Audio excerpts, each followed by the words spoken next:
चलो अवाज नहीं संभળાતો जरा मैसेज करजो व्हाट्सएप पर के आ इमेज ग्रुप में।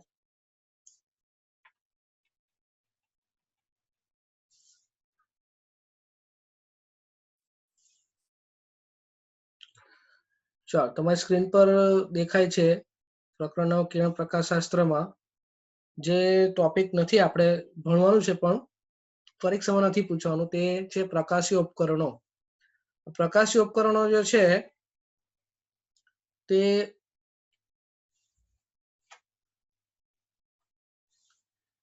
કેટલા પ્રકારના છે પ્રકાશીય ઉપકરણો આમ જોવા જોઈએ તો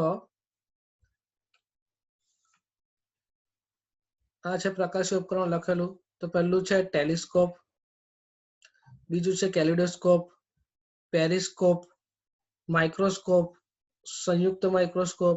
આ બધા ઉપકરણો જે પ્રચલિત માર્કેટમાં કે આપણે લેબમાં કે કશે જે સાંભળવા મળે કે આ ઉપયોગમાં લેવાય છે હમણાં, તેનો જે શોધ છે એ ઘણા વર્ષો પહેલા થઈ ગઈ હતી અને તે છે ફિઝિક્સના બેઝિક નિયમને આધારે થઈ છે। તે કયા છે નિયમો કે ભાઈ પ્રકાશના વક્રીભવન, પરાવર્તન જેવી ઘટના છે અને વિવર્ધન જે મળે એમાં, વિવર્ધન એટલે મેગ્નિફિકેશન ઇંગ્લિશમાં, એ મેળવવાની પ્રક્રિયા લેન્સને અરીસાના સંરચના પર પ્રિઝમના ઉપયોગથી કરવામાં આવેલા છે।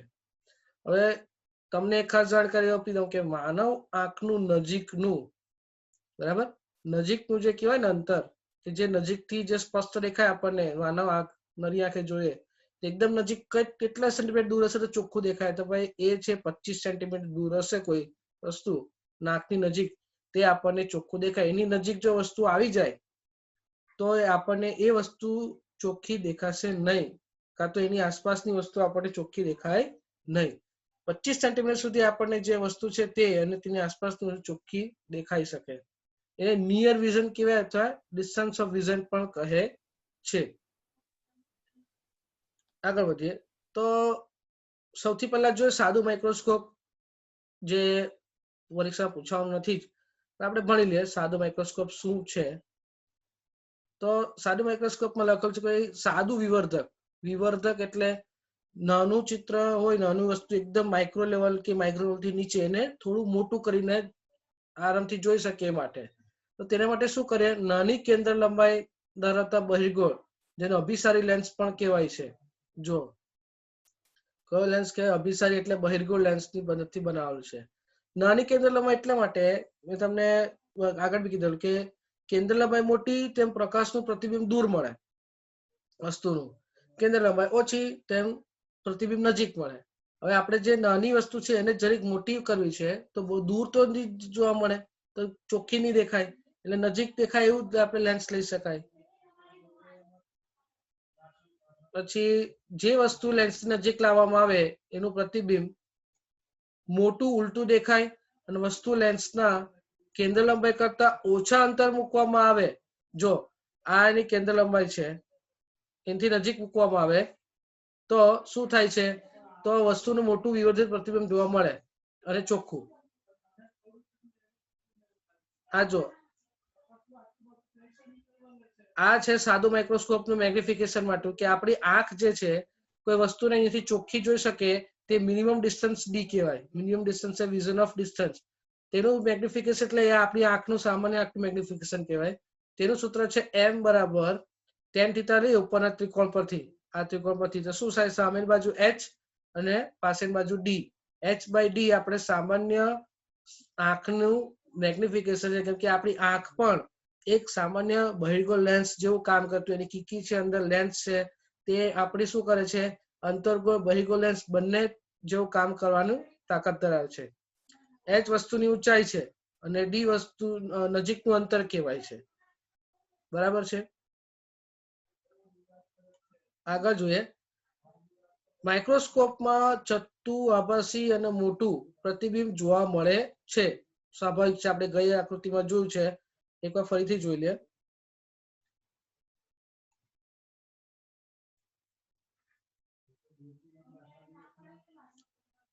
જોઈ લો આ જે છે a', b', બરાબર, આ જે વસ્તુ છે એનું ચત્તું મોટું વિવર્ધિત પ્રતિબિંબ જોવા મળ્યું આપણને, કે શેમાં જોવા મળે છે, માઇક્રોસ્કોપમાં, પણ એની એક લિમિટ છે, હવે એમાં શું છે કે જો વસ્તુ કોઈ કેન્દ્ર લંબાઈ હોય લેન્સને એના પર જ જેટલું જ અંતરે મૂકવામાં આવે તો પ્રતિબિંબ અનંત અંતરે જોવા મળે. અનંત અંતરે એટલે એકદમ દૂર. એ પ્રતિબિંબ જેટલી દૂર તમે જો એટલે દેખાય જ કરે એનું. પણ પ્રતિબિંબને મેળવવા માટે આપણે સ્ક્રીન મૂકવી પડે જેથી આપણને ચોખ્ખું પ્રતિબિંબ અમુક ડિસ્ટન્સ સુધી જોઈ શકે. તો સાદું માઇક્રોસ્કોપની મોટવણી એમ બરાબર શું છે કે ભાઈ યુ વી ના છેદમાં યુ, પ્રતિબિંબ અંતરના છેદમાં વસ્તુ અંતર. હવે ચોપડીમાં સાબિત કરેલું છે કે આ જે સૂત્ર છે નીચેનું આ મેં જે લખેલું છે તે કે રીતે મેળવ્યો છે, પણ આપણે સાબિતી જ લખવાની જ નથી એટલે આપણે ડાયરેક્ટ સૂત્રનો ઉપયોગ કરીએ. વી કૌંસમાં 1 માઇનસ વી ના છેદમાં એફ, એટલે કે વી આ કયું સૂત્ર ગૌસનું સૂત્ર પરથી મેળવ્યું છે. જુઓ એફ બરાબર 1 ના છેદમાં વી માઇનસ 1 ના છેદમાં યુ ના સૂત્ર પરથી મેળવેલું છે. તો ફાઇનલ સૂત્ર શું છે? એમ બરાબર 1 પ્લસ ડી ના છેદમાં એફ. જો વસ્તુ અંતર અને નજીકનું વસ્તુ પ્રતિબિંબ અંતર અને નિયર ડિસ્ટન્સ સેમ હોય તો આપણે વી ની જગ્યાએ શું લીધેલું છે? ડી લીધેલું છે. ધારો કે વસ્તુ કેન્દ્ર લંબાઈ કરતા નજીક છે, લેન્સના કેન્દ્ર લંબાઈ કરતા નજીક છે અથવા તો અનંત અંતર પ્રતિબિંબ મળે છે, તો તે સંજોગોમાં મેગ્નિફિકેશન tan θ 0 h/d છે. બરાબર, h એટલે વસ્તુની ઊંચાઈ અને આ છે નિયર વિઝન ડી. હવે ધારો કે મેગ્નિફિકેશન આપણે આ જ જોયું હતું, એમ બરાબર h ડેશ ના છેદમાં h એટલે પ્રતિબિંબ ઊંચાઈ છેદમાં વસ્તુ ઊંચાઈ. તો અહીંયા v ના છેદમાં u લેવાય. હવે એને આપણે સામાન્ય રીતે આ રીતે ફેરવી શકીએ, h ડેશ ના છેદમાં v અને h ના છેદમાં u, તો tan θ 0 મળે છે. તો tan θ 0 જે છે ઓબ્જેક્ટિવ લેન્સ કહેવાય એવો, એ લેન્સ માટેનું મેગ્નિફિકેશન સૂત્ર અહીંયાથી મળે છે. આગળ જોઈએ, આ જે આઈ છે એટલે કે આઈપીસ અથવા તો જે કહેવાય આઈ બરાબર એચ ના છેદમાં એફ છે અને ઓબ્જેક્ટિવ લેન્સ માટે એચ ના છેદમાં ડી છે.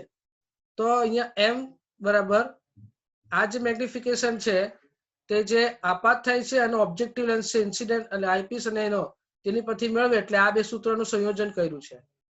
એકબીજાના છેદમાં મૂકીએ, આનું સૂત્ર અહીંયા મૂકીએ અને આનું સૂત્ર આપણે અહીંયા મૂકીએ તો આપણને ફાઇનલ જવાબ ડી ના છેદમાં એફ મળે. એટલે આ છે માઇક્રોસ્કોપ નું મેગ્નિફિકેશન નું સૂત્ર. માઇક્રોસ્કોપ. હવે માઇક્રોસ્કોપ તો સાદું કહેવાય. તો આગળ આપણે જે ભણીએ છીએ તે સંયુક્ત માઇક્રોસ્કોપ છે. કેમ સંયુક્ત માઇક્રોસ્કોપ લેવું પડ્યું? તો આ માઇક્રોસ્કોપની લિમિટ છે, એનાથી વધારે મોટું ચિત્ર બતાવી શકે નહીં, પ્રતિબિંબ નહીં બતાવી શકે. તો તેના માટે આપણે શું બનાવવું પડે? સંયુક્ત માઇક્રોસ્કોપ, કે જેમાં સાદા માઇક્રોસ્કોપથી વસ્તુથી પ્રતિબિંબ વિવર્ધિત કરવાની મર્યાદાને કારણે બે લેન્સનો ઉપયોગ કરે છે. ધ્યાન રાખજો, બે લેન્સનો ઉપયોગ કરવામાં આવે જેમાં એક લેન્સની અસર બીજા લેન્સ પર જોવા મળે છે. તો આવી આ સંરચનાને સંયુક્ત માઇક્રોસ્કોપ કહે છે. હવે અહીંયા જુઓ, આ જે આંખ નજીકનો કાચ છે આઈપીસ કહેવાય આ, અને જે આ વસ્તુ નજીકનો કાચ છે તે ઓબ્જેક્ટિવ લેન્સ કહેવાય. અહીંયા જુઓ, પહેલા આપણે શું કીધું? નાની કેન્દ્ર લંબાઈ વાળો લેન્સ લેવાનો, તે છે નંબર 1. બીજો છે મોટી કેન્દ્ર લંબાઈ વાળો લેન્સ લેવાનો, બીજો નંબર 2. આ શું કરશે? આ વસ્તુનું પ્રતિબિંબને થોડું મોટું કરશે, અહીંયા આપાત કરશે. આ મોટું થયું થોડું આના કરતા, પણ નજીક આવશે. પણ આપણે તો એનાથી મોટું જોઈએ, તો આ લેન્સ શું કરશે? એનાથી મોટું વિવર્ધિત, એટલે કે અહીંયા આપાત થશે તો આપણે અહીંયા જે પ્રતિબિંબ અહીંયા જોવા મળશે, જો આ દિશામાં આંખને અહીંયા જોવા મળશે, પણ ખરેખર પ્રતિબિંબ ક્યાં રચાતું હશે? અહીંયા આ એ ટ્રિપલ ડેશ અને એ બી ડબલ ડેશ પર.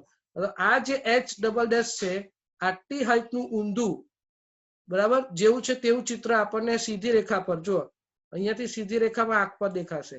એટલે આ ફાઇનલ વાસ્તવિક ચિત્ર કહેવાય કે જે બે લેન્સની મદદથી ઉપયોગ મળે. એટલે આપણે લેબમાં તમે જોશો, બાયોલોજીના લેબમાં કે આપણે ફિઝિક્સમાં મુકાઈશું, તેમાં છે કે નાનું માઇક્રોસ્કોપ જેવું યંત્ર છે, તેમાંથી આપણે જોઈએ તો ગયા વર્ષના જે 11મા પ્રેક્ટિકલમાં તમે જોયો હશે તો ટ્રાવેલિંગ માઇક્રોસ્કોપનો પ્રેક્ટિકલ એક લેન્સ વાળો બતાવેલો હતો.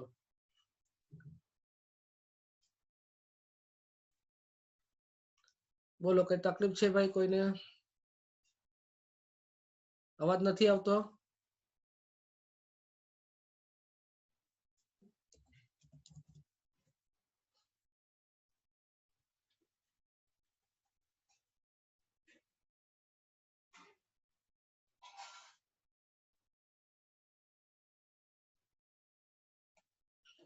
તકલીફ હોય તો બોલો, તો આગળ વધીએ.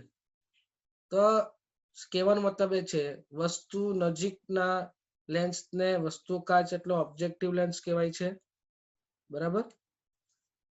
વસ્તુ કાચ કહેવાય ને, બરાબર છે. આ વસ્તુ કાચ ઓબ્જેક્ટિવ લેન્સ, અને આંખ નજીકના જે કાચ છે તેને શું કહેવાય? આઈપીસ કહેવાય.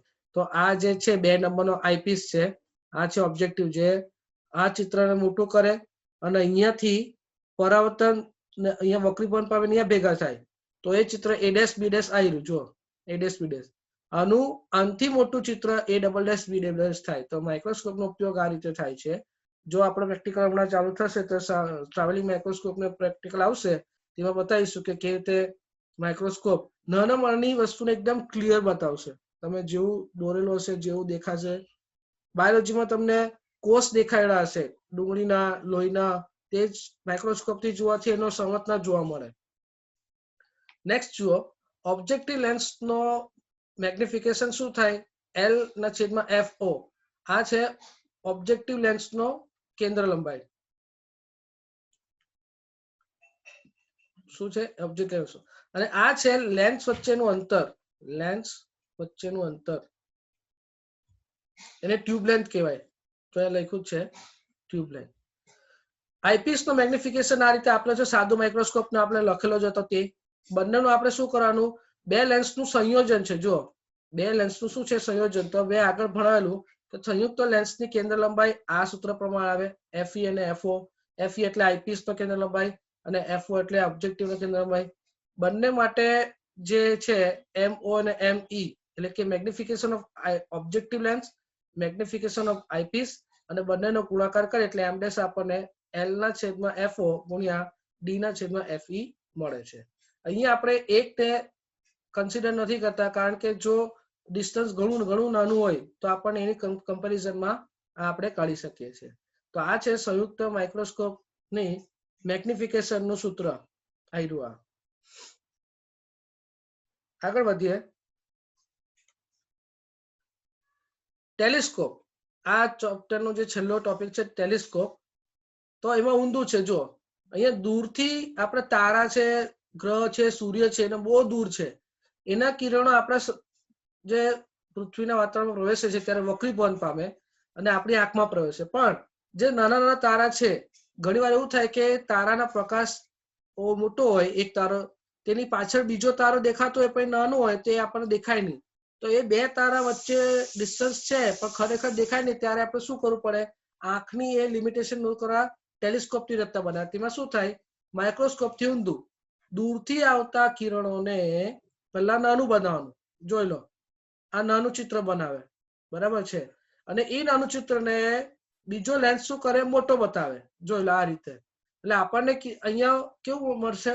ઉલટું, બરાબર. અને કેવું ચિત્ર હશે? ઉલટું ચિત્ર હશે. અને જેવું છે તેવું જ આપણને મળે, જેવું છે એવો આકારનું, પણ થોડું મોટું. એટલે પહેલા આ છે ઓબ્જેક્ટિવ, અનંત અંતરે જે પ્રકાશ આ પદાર્થનું, સૂર્ય છે, તારા છે, ગ્રહ છે, તે એટલે ઓબ્જેક્ટિવ લેન્સ થયો. ઓબ્જેક્ટિવ લેન્સની કેન્દ્ર લંબાઈ મોટી છે, આમાં પેલામાં નાની હતી. અહીંયા આઈપીસ નાનો છે, પેલામાં આઈપીસ મોટો હતો. ફંક્શન એ જ છે. અહીંયા વક્રીભવન પામે, અહીંયા ભેગા થશે એટલે પ્રથમ ચિત્ર આઈપીસ માટે આ વસ્તુ થશે. આ શું થયું? વસ્તુ આઈપીસ માટે. અને આઈપીસ શું કરશે? આનું મેગ્નિફિકેશન કરીને મોટું ચિત્ર બનાવશે અને એ આપણી આંખમાં અહીંયા જોવા મળશે. જોઈ લો, એકથી વધારે લેન્સમાંથી કેન્દ્ર લંબાઈ અને મોટો રાખવામાં આવે છે વ્યાસ ઓબ્જેક્ટિવનો. આઈપીસનો નાની કેન્દ્ર લંબાઈ હોય છે. ઓબ્જેક્ટિવ લેન્સને દૂર અનંત અંતરેથી આવતા કિરણોનું ઉલટું નાનું પ્રતિબિંબ રચે છે, જે બીજા કે ગૌણ કેન્દ્ર કહેવાય ને, બીજું કેન્દ્ર, આ બીજું કેન્દ્ર કહેવાય. તો એ કેન્દ્ર પર રચાય છે. આમ આ પ્રતિબિંબ આઈપીસ મળે છે. આઈપીસ ને શું મળે છે? પ્રતિબિંબ, એ વસ્તુ બને છે આઈપીસ માટે, જે પ્રતિબિંબ બને તે. અને તેનું વિવર્ધન પ્રતિબિંબ ઉલટું, વાસ્તવિક અને મોટું દેખાય છે. આવા રિફ્રેક્ટિવ કહેવાય છે. શું કહેવાય? રિફ્રેક્ટિવ. રિફ્રેક્ટિવ જે ટેલિસ્કોપ કહેવાય અને ટેરેસ્ટ્રિયલ ટેલિસ્કોપ બી કહેવાય. વક્રીભવન આધારિત જે રચના બનાવેલી છે એને ટેરેસ્ટ્રિયલ ટેલિસ્કોપ પણ કહેવાય છે. જે આપણે પરીક્ષા પૂછવા નથી પણ આપણે ભણવું જરૂરી છે. ટેલિસ્કોપનું વિભાજન કેવી રીતે? સિમ્પલ છે. કેવી રીતે સાબિત કર્યું કઈ નથી. tan બીટા tan આલ્ફા આકૃતિ પરથી છે. એ મેગ્નિફિકેશન જો ખૂણો ઘણો નાનો હોય તો બીટા ને આલ્ફા કર્યું. બીટા ને આલ્ફા આકૃતિ પરથી h/fe અને f1/fe મેળવેલું અને ફાઇનલ સૂત્ર આપણને ઓબ્જેક્ટિવની કેન્દ્ર લંબાઈ છેદમાં આઈપીસની કેન્દ્ર લંબાઈ. અને આ છે ટ્યુબલાઇનનું સૂત્ર ટેલિસ્કોપ માટે L = FE + FO. ધારો કે બે ઇન્વર્ટિંગ લેન્સ એટલે ઉલટું ચિત્ર બતાવવાળા બે લેન્સનું સંયોજન કરીએ તો આપણને શું કરે? સીધું પ્રતિબિંબ મળે છે અને ચત્તુ પ્રતિબિંબ મળે છે. કેવી રીતે ઇન્વર્ટિંગ લેન્સ આવે? જો એક લેન્સ પ્રતિબિંબ ઊંધું આપે તો એ જ પ્રતિબિંબનું બીજું લેન્સ શું કરે? ચત્તુ પ્રત કરી આપે. એટલે જેવું છે આપણને વાસ્તવિક પ્રતિબિંબ જોવા મળે. ત્રીજું છે રિફ્રેક્ટિંગ ટેલિસ્કોપ. એ સાદું માઇક્રો ટેલિસ્કોપ અને ટેરેસ્ટ્રિયલ ટેલિસ્કોપ બંને જે કામ કરે છે. એટલે અત્યારે પ્રચલિત જે માર્કેટમાં ટેલિસ્કોપથી બધા જોતા હોય ને તે રિફ્રેક્ટિવ ટેલિસ્કોપ હોય છે. તેમાં રિફ્રેક્શન બી થાય એટલે કે વક્રીભવન, પરાવર્તન અને પછી જે ઓરિજિનલ કલર ને જેવું છે વાસ્તવિક પિક્ચર જોવા મળે છે. તો આ રીતું. અને છેલ્લું છે કેસેગ્રેન ટેલિસ્કોપ. જે ચોપડીમાં તમે જોશો તે આકૃતિ પરથી આપણું છે. એક બે પરાવર્તક સપાટી લીધેલી છે એની પરથી ચિત્ર આપણે પ્રતિબિંબ જોવા મળે છે. હવે આપણે જોઈએ સ્વાધ્યાયના પ્રશ્નો. 9.1 બરાબર છે. ચોપડી હોય તો સાથે રાખજો. બહુ આ ચેપ્ટરના સૂત્ર અને જેને આવડી ગયું દાખલા ગણતા તેને આ ચેપ્ટરના બેઠા રોકડા માર્ક્સ લઈ લેવાના હોય. આના જેવા ઈઝી ચેપ્ટર કે જેના દાખલા ઈઝી કોઈ ચેપ્ટરમાં જોવા મળશે નહીં. બરાબર. થોડું ઘણું ગણિત આવે પણ તે આપણે કન્સેપ્ટ આપણો ક્લિયર હશે તો આ દાખલા બહુ ઈઝી પડશે. પહેલું છે 36 સેન્ટીમીટર વક્રતા ત્રિજ્યા ધરાવતા અંતર્ગોળ અરીસા સામે 2.5 સેન્ટીમીટર ઊંચાઈની એક મીણબત્તી 27 સેન્ટીમીટર દૂર મૂકવામાં આવે છે. સમજો આખું શું છે બતાવવામાં આવે છે. વક્રતા ત્રિજ્યા આપેલી છે. કયો અરીસો છે? કયો અરીસો છે? તે કે અંતર્ગોળ અરીસો છે. તો આ વક્રતા ત્રિજ્યા આપેલી છે. આ જો આ અંતર્ગોળ અરીસો વસ્તુ કેટલે દૂર મૂકેલી છે? તો વસ્તુ દૂર મૂકેલી છે 27 સેન્ટીમીટર. એટલે વસ્તુ અંતર 27 સેન્ટીમીટર છે. એની ઊંચાઈ કેટલી છે? તો ભાઈ ઊંચાઈ આપેલી છે 2.5 સેન્ટીમીટર. બરાબર છે. આ થયું h. તો પ્રતિબિંબ ક્યાં રચાય નથી ખબર કેટલે દૂર. અને પૂછેલું શું છે? મીણબત્તીનું સ્પષ્ટ પ્રતિબિંબ મેળવવા પદાર્થને અરીસાથી કેટલા અંતર મૂકવો જોઈએ? પ્રતિબિંબનો પ્રકાર જણાવો, ઊંચાઈ જણાવો અને જો મીણબત્તીને અરીસાની નજીક ખસેડવા તો પડદાને કેવી રીતે ખસેડવો પડે. હવે એટલો સવાલ તો આપણે તમને પાછળ લખેલો જ છે. સૌથી પહેલા કેટલે દૂર સ્પષ્ટ પ્રતિબિંબ મળે જોડવા માટે અરીસાનું સૂત્ર ઉપયોગ કરો. ગાઉસનું અરીસાનું સૂત્ર જોઈ લો. આની પરથી 1/v નું સૂત્ર બનાવીને આપણે v શોધીશું. તો v લગભગ આપણો માઇનસ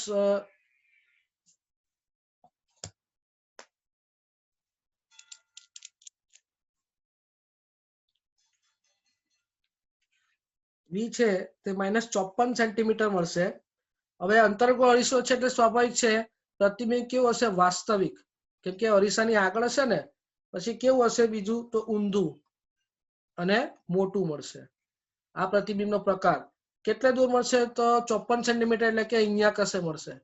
અરીસાની આગળ 54 સેન્ટીમીટર જેવું અહીંયા મળશે. બરાબર છે. પછી જો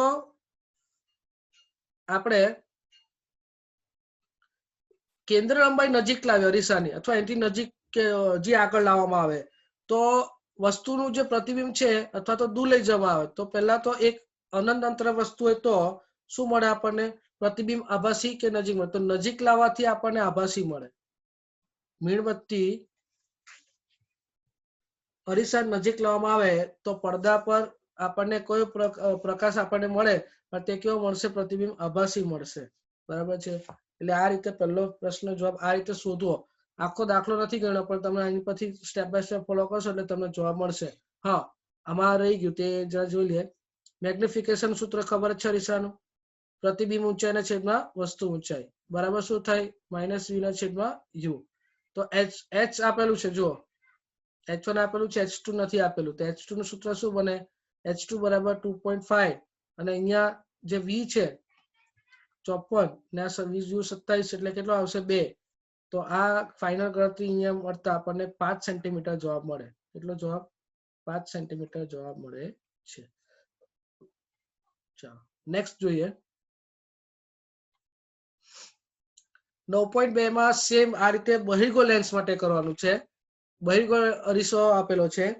15 સેન્ટીમીટર કેન્દ્ર લંબાઈ તો બહિર્ગો અરીસાથી 4.5 સેન્ટીમીટર ઊંચાઈવાળા સોયને 12 સેન્ટીમીટર દૂર મૂકવામાં આવે છે. તો જોઈ લો આ વસ્તુ અંતર 12 સેન્ટીમીટર, કેન્દ્ર લંબાઈ 15. કેમ પ્લસ લીધી? કેમ કે બહિર્ગોળ માટે પ્રતિબિંબ અરીસાની પાછળ આવશે. ઊંચાઈ 4.5 સેન્ટીમીટર. સૌથી પહેલા ગૌસનો નિયમ પરથી શું મેળવવાનું? v મેળવવાનું. પછી મેગ્નિફિકેશનના સૂત્ર પરથી શું મેળવવાનું છે? આપણે h મેળવવાનું છે. આ રીતે આટલું મળશે એટલે તમને h2 મળશે, ઊંચાઈ મળશે. હવે પ્રતિબિંબનું સ્થાન ને મોટવણી આપી દીધી, બરાબર છે. સોયને અરીસાની જેમ દૂર ખસેડવામાં આવે તો શું થાય? સોયને અરીસાથી દૂર ખસેડવામાં આવે તો શું થાય? તો દૂર ખસેડવાથી પ્રતિબિંબનો પ્રકારમાં બદલાઈ જાય અને મેગ્નિફિકેશન શૂન્ય થઈ જાય. બરાબર. આપણે પ્રતિબિંબ મેળવવું હોય તો વસ્તુના અનંત અંદર મૂકીએ તો વસ્તુનું પ્રતિબિંબ ક્યાં મળશે? કેન્દ્ર લંબાઈ પર મળે. એટલે દૂર મૂકતા કેન્દ્ર લંબાઈ પર પ્રતિબિંબ મળે અને મેગ્નિફિકેશન શૂન્ય થઈ જાય. સ્વાભાવિક છે, u છેદમાં છે અનંત કરીએ તો શૂન્ય થઈ જાય. જો લખ્યું છે 9.1 પ્રમાણે પહેલા આ રીતે શોધવાનું v, પછી મેગ્નિફિકેશન પ્રમાણે h1 ને h2 શોધવાનું, અને અહીંથી દૂર રચાય તો પ્રતિબિંબ નાનું રચાય છે અને કેવું રચાય છે? f બરાબર v પર રચાય છે. ચાલો 9.3 આ એમપી સવાલ છે, કેમ કે આભાસી અને વાસ્તવિક ઊંડાઈ વાળો સવાલ છે. અહીંયા જો સોય છે, આ ટાંકી છે પાણી ભરેલી, સોય છે. અહીંયાથી પ્રકાશનું સીધું પ્રતિબિંબ જાય તો ચોખ્ખું દેખાય, પણ અહીંયાથી તમે જુઓ તો અહીંયા શું થાય? એકચ્યુઅલી આમ સીધું સીધું જાય, પાણીની બહાર નીકળે એટલે વક્રીભવન થાય. વક્રીભવન થાય એટલે આપણી આંખ પાસે અહીંયા રચાય. તો ખરેખર આંખને કેવું લાગે કે એ વસ્તુ થોડી આમ ઉચકાયેલી છે જો પાણીમાં. તો આ બે ત્રિકોણ થયા, જો લખેલું છે ત્રિકોણ BOA, ત્રિકોણ COA. તો આની પરથી આપણે મેળવવાનું શું છે? મેગ્નિફિકેશન. બીજું વક્રીભવનાંક શોધવાનો છે. ચોપડીમાં અમે તમને શીખવાડું ને આજે આગળ શીખવાડું કે ભાઈ કોઈ પણ વક્રીભવનની ઘટના માટે મેગ્નિફિકેશન તો આ જ રહેશે, પ્રતિબિંબની ઊંચાઈ અને છેદમાં વસ્તુની ઊંચાઈ. n2 પાણીનો વક્રીભવનાંક છે, n1 હવાનો વક્રીભવનાંક છે. પાણીનો વક્રીભવનાંક આપણે શોધવાનો છે, હવાનો વક્રીભવનાંક કેટલો લેવાનો છે? 1 લેવાનો છે. હવે સૌથી પહેલા બે ત્રિકોણ પરથી આપણને શું મળે? સ્નેલના નિયમ પરથી n2 ના છેદમાં n1 બરાબર h2 ના છેદમાં h1 આપણે એવું સાબિત કરેલું હતું. બરાબર. h1 આપેલું છે 12.5 સેન્ટીમીટર. સોય વાસ્તવિક ઊંડાઈ છે 12.5 સેન્ટીમીટર, આંખમાં દેખાય છે 9.4 સેન્ટીમીટર. બધી કિંમત મૂકી આપણે n2 શોધવાનો છે. જો તો n1 ગુણ્યા h2 ના છેદમાં h1, તો આપણે જવાબ મળશે 1.33 આશરે. આ થયો તમારો 9.3 નો જવાબ કે પાણીનો વક્રીભવનાંક તમને 1.33 જોવા મળશે. આ એટલે ઇમ્પોર્ટન્ટ છે. આની પરથી બીજો પ્રશ્ન બી આવશે, બરાબર, કે જો આગળ લખેલું છે, ધારો કે વક્રીભવનાંક 1.63 છે મધ્યમનો, તો હવે કેટલી ઊંચાઈ, કેટલું શિફ્ટિંગ દેખાશે? અને લેટરલ શિફ્ટ નહીં કહેવાય, પણ અને આભાસી પ્રતિબિંબ તમને પાણીની બહાર આભાસી પ્રતિબિંબ કેટલું ઉચકાયેલું રહેશે? તો જૂનું પહેલા કેટલું છે? 9.4 હતું. તો નવો h2 શોધવો પડશે ને.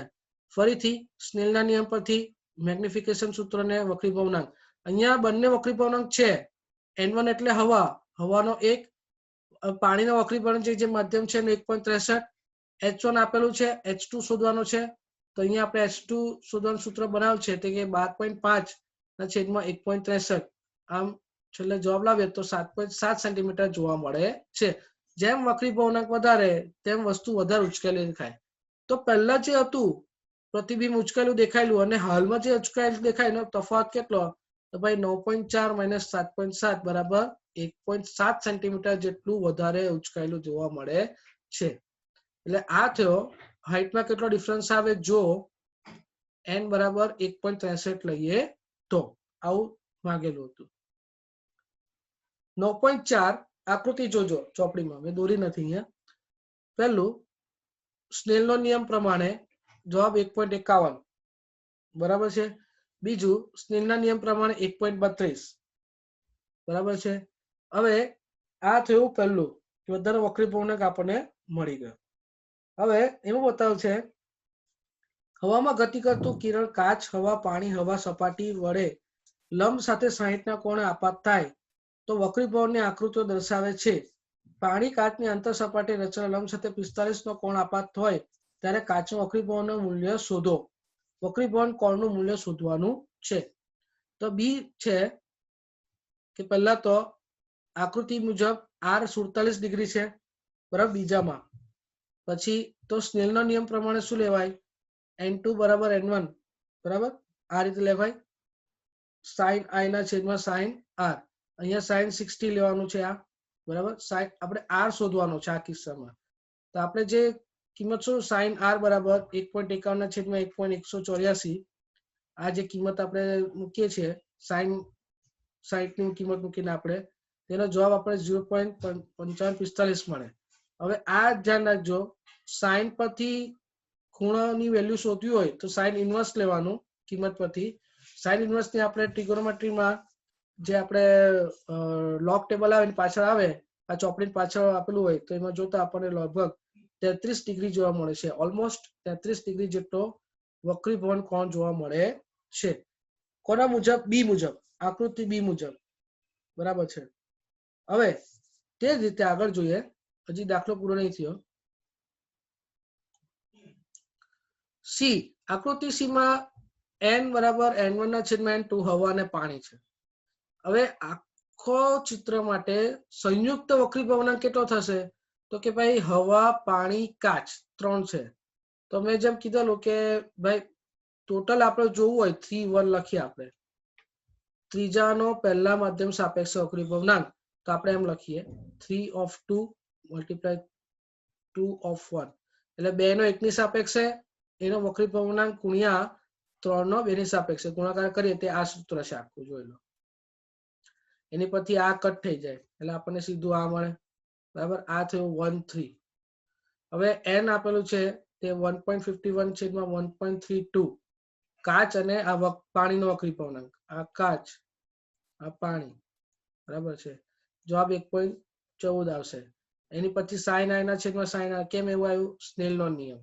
એની પરથી i આપણને 45 આપેલું છે. જો આકૃતિમાં i કેટલું આપેલું છે 45 અને કાચમાં તેનો r કેટલો થશે તે શોધવાનો છે. તો આ જે રેશિયો છે એના બરાબર તમે આ મૂકશો તો sin 45 કેટલો થાય 1/2 એનો જવાબ 0.707 જેવો આવે તે એના છેદમાં 1.14 અને sin ઇન્વર્સ કરીએ તો આપણને જે જવાબ મળે તે આ રીતે શોધવાનું.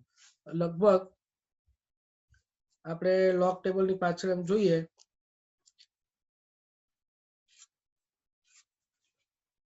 તો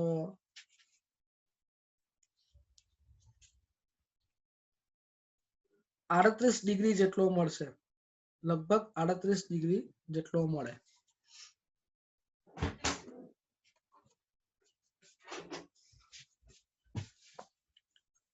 ચલો નેક્સ્ટ જોઈએ 9.5 નથી લગભગ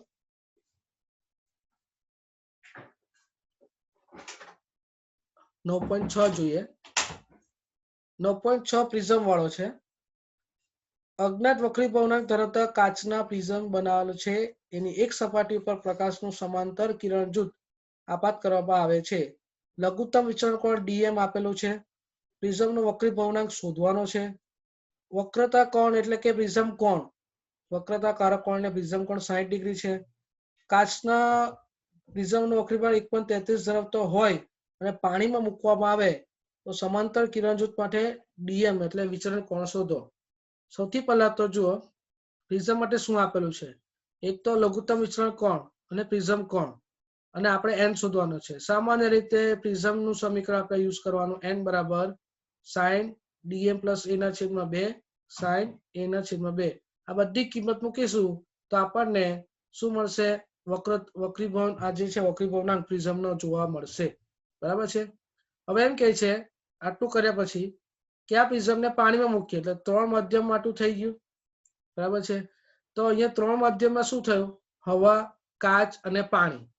તો 3 1 મેં જે કીધું તેમ તે 3 2 ગુણ્યા 2 1 કરીએ તો હવે n નું સૂત્ર તો આ જ છે, બરાબર. તેની પછી dm મેળવવાનું છે. તો કે રીતે મેળવીએ જો આગળ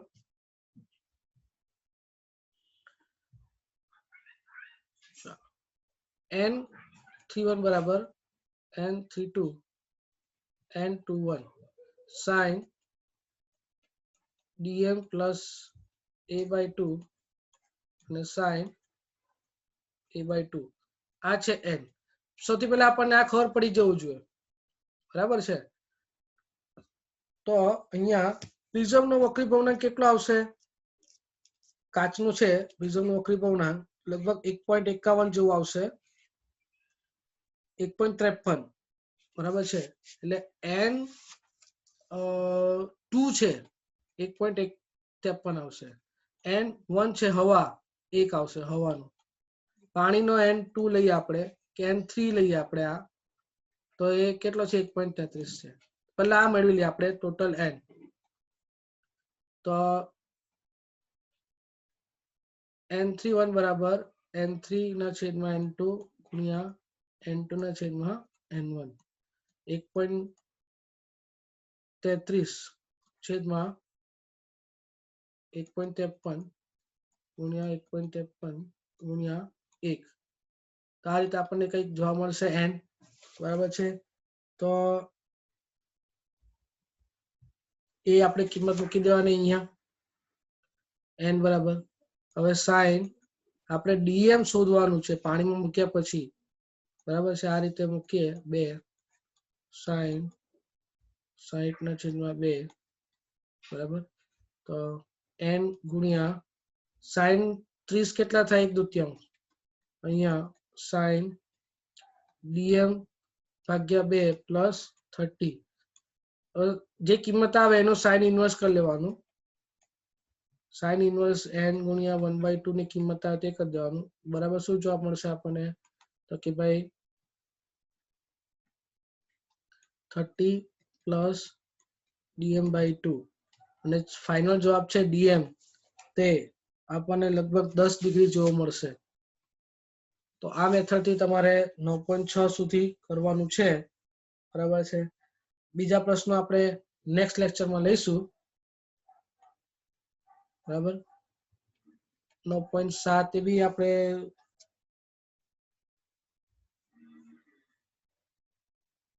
લેન્સનું સંયોજન એની પરથી છે.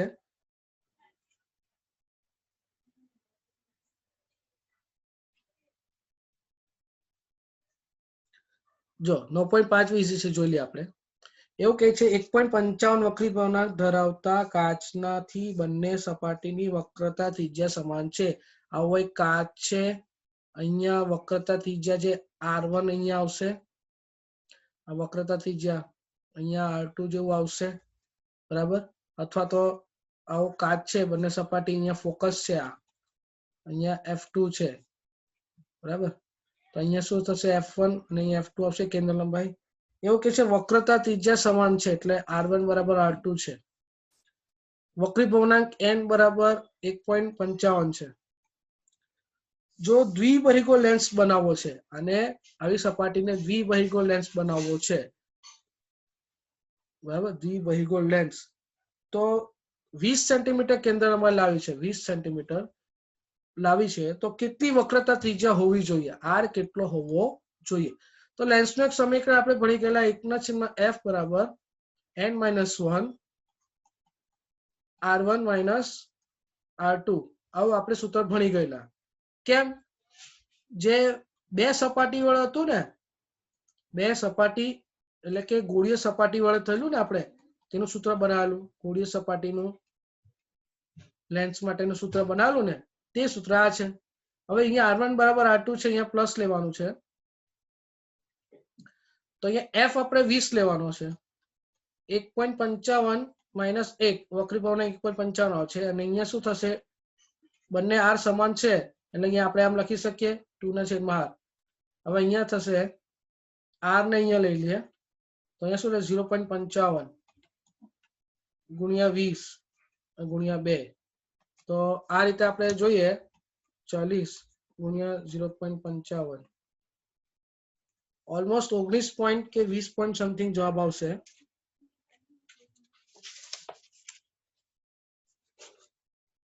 22 સેન્ટીમીટર જેવો જવાબ આવશે. 22 સેન્ટીમીટર જેવો જવાબ આવશે. જો આ બી ઈઝી જ છે. તમને ખબર પડી છે કે દ્વિબહિર્ગોળ લેન્સ છે. દ્વિબહિર્ગોળ લેન્સ એટલે બહિર્ગોળ લેન્સ જ ગણવાનું, બરાબર. બંને બાજુ બહિર્ગોળ લેન્સ એટલે આવું બનાવવું હોય, એક સપાટી ને બીજી સપાટી આ રીતે, તો ગોળીય સપાટી થઈ ગઈ, આખી ગોળીય સપાટી થઈ ગઈ ને એનો કાપી નાખીએ તો બે ભાગ થઈ જાય. તેનું આપણે સૂત્ર ભણી ગયેલા, તે સીધું મૂકવાનું છે. તો તમે જોઈ શકો કે સિમ્પલ માહિતીઓ આપે, સિમ્પલ પ્રશ્નો જેવો સોલ્વ કરવાનો છે કે ભાઈ આ શોધો, તે શોધો, આવું હોય તો શું થાય, નહીં થાય, આવા જ પ્રશ્નો છે. અને તમારા માટે સારું સમાચાર એ છે કે એમાં મોટા જે ટેલિસ્કોપ, માઇક્રોસ્કોપ એ ટોપિક નથી. તમારા માટે ગોળી અરીસા, સંયુક્ત લેન્સની કેન્દ્રમાં વાળા, બરાબર, પછી વક્રી ભવનાંકના આધારે દાખલાઓ છે, પરાવર્તનના આધારે દાખલા છે, અરીસાના આધારે દાખલાઓ છે, તેવા જ દાખલાઓ પૂછાવાના છે. આમાં કોઈ વધારાનું સ્વાધ્યાય નથી, પણ સ્વાધ્યાયના પ્રશ્નો જ વધારે છે, એટલે આપણે થોડો ટાઈમ લાગશે, પણ આપણે આ પૂરું કરી લઈશું. ઉદાહરણના દાખલા આના જેવા સિમિલર છે. તમે એકવાર ચોપડીમાં જોશો, વાંચશો આ એક સોલ્યુશન સમજીને કરીને, તો તમને ઇઝીલી સમજ પડી જશે. તો આજના લેક્ચરમાં આપણે આટલું રાખીએ, બરાબર. બાકી નેક્સ્ટ લેક્ચરમાં આપણે જોઈશું. અને આજની હાજરી લઈ લે એકવાર. આખો ક્લાસ રેકોર્ડ થયેલો છે, યુટ્યુબ પર તમને લિંક મોકલવામાં આવશે જ, બરાબર. જેને નહીં જોવા મળ્યો કે જોવા રહી ગયું હશે તે લોકોએ જોઈ લેવાનું.